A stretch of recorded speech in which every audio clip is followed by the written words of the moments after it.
Hey everybody, this is Amelia from Adventure. Today we're making these cute puppets using these little puppet kits here. The first thing you're going to do is carefully remove the label from your puppet kit. If it's sticking, try the back side. The label should come off a little more cleanly there. And it has instructions on it, so if you lose this video link or you don't want to watch the video all the way through, there's some instructions right here on the back of the tag. Alright, so we're going to empty out our kit here. You should have a couple of markers. You should have some eyeballs to choose from. There's going to be a little lump of yarn, a pom-pom, and some assorted papers.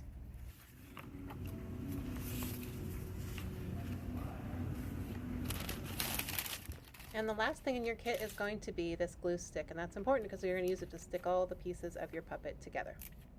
Alright, so we're moving everything off to the side. These are the instructions. If you want to make another bag later, you can go ahead and save those off to the side. They're going to lead you through the process in a really simple way. You're also going to need a pair of scissors today, so if you don't have any, go ahead and pause the video and go get some scissors.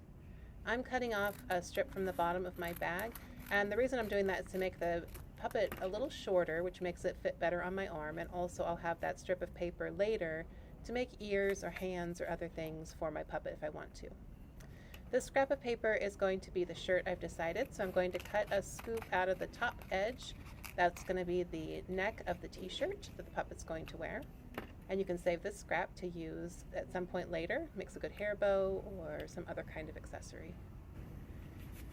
You'll use the glue stick to put some glue on the back of your shirt and then paste it to your bag. Make sure to use enough glue so that it sticks down really well. If it's not sticking well enough, use more glue. Alright, so now my puppet has a shirt, and the next thing I'm going to do is I'm going to use some of that construction paper that's in my bag, and I'm going to cut a piece that's the size of the bottom of my bag so that I can make the whole face a solid color. So I've decided I don't want those marks on the bottom of the bag to show. If you don't mind that, you don't need to do this step. You can go ahead and use your construction paper for some other part of the clothes of your puppet. So cut it to the right width, and now I'm going to use my marker to mark the length of the piece of paper. And after I've marked it, I'm just going to cut it with my scissors.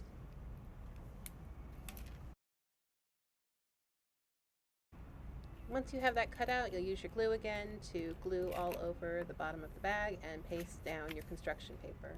And again, if you don't mind those marks there, you can just cover them up with your nose and your eyeballs and your hair and all that kind of stuff. Alright, once that's stuck down nice and flat, you can add the pom-pom as your nose. Use a nice big glob of glue there and stick your pom-pom right into the glue. Those fibers should stick pretty well. If you find that they're not sticking, go ahead and add more glue.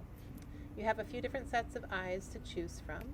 I like to put my eyes kind of close to the nose and a little bit cross-eyed so that they look like they're really focusing on something, but you can place your eyes wherever you like.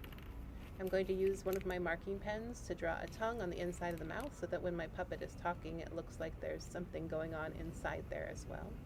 And I'm going to draw some little cheeks. You don't have to draw cheeks. You could draw freckles, you could draw eyebrows, you could draw, oh, I don't know, you could draw like a little heart on the cheeks, anything you like.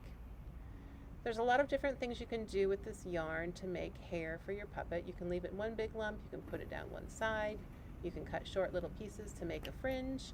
I'm going to cut mine in just one place, and then I'm going to cut a second little string so that I can make a tie on either side. And then I'm going to make my puppet have ponytails. So yarn is a great ingredient for puppets, and I think that's part of why the puppeteer Red Yarn uses that as his name. He probably used some yarn to make his puppets. Libraries are having Red Yarn as a special guest soon, so I hope you guys can all tune in for that. It's going to be really fun. Alright, I'm going to lay down a bunch of glue up here. I'm going to stick my hair right into the glue. Again, if it's not sticking well enough, add more glue and it should be just fine. And that's your puppet all finished. You can add whatever you like extra to your puppet to make it really sparkle and shine. There are lots of different ways to do this. I'm going to show you a couple more right now that we made here at the museum. And you can see that any puppet that you make with the materials in your kit is going to look fabulous.